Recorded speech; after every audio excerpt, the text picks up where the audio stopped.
Hey there, and good evening to Week 7. Time to talk a little high school football, and I think we could pretty much do this the rest of the way, talking about District 8 4A Division 2. Yeah. Seems like every week we've got another big matchup this week. Again, we have another one with Robinson traveling to Lorena. Robinson last week, it's a pretty impressive show they put on, shutting down that Salado triple option. You know, what have you seen from Robinson after, they did struggle at times early in the season?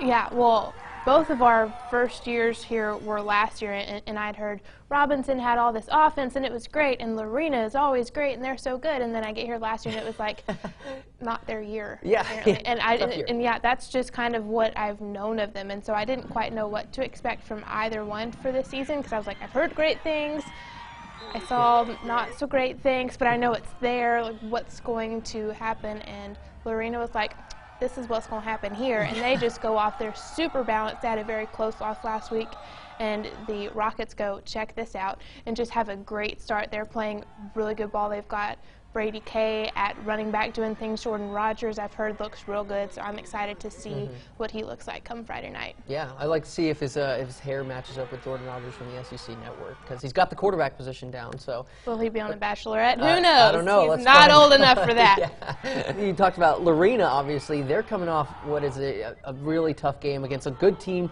in Connolly, but a last-second loss. That one's got to hurt. Yep. But being at home, you kind of expect them to bounce back and have another big performance this week. Yeah, and usually if someone loses real close like that, you don't want to be the next game on the schedule, especially if it's at home, because you know they're going to be super pumped. But yeah, I mean, like I said, they're so balanced, especially on defense. Their front line is real big. Their linebackers are probably one of the best. Secondary has done well. Then offensively, the quarterback has plenty of options. You can't really pick one thing to shut down. Yeah, that's the definition of pick your poison. Krista, thank you so much for dropping by. I look for some great stuff for you in the Trib this week. And, of course, we'll have some high school football highlights right here on Fox 44. Leslie, back to you.